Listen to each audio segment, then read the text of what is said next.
Polity म्हणजे constitution वगैरे आहे ते फिक्स आहे.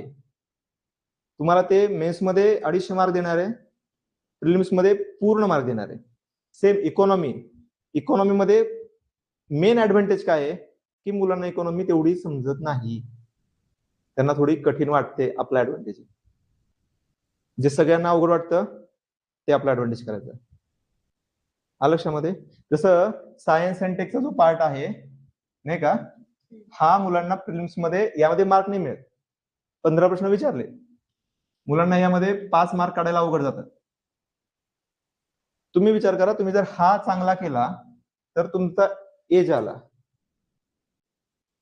तुमचा सगळ्यांवरती एज आला, हे तुम्हाला प्रिलिम्स सिक्युअर करायला मदत करणार आहे. लक्षामध्ये. सो इकॉनॉमी सायन्स बऱ्याच मुलांना जमत नाही, इकॉनॉमीशी थोडं डिप्थ त्याची थोडी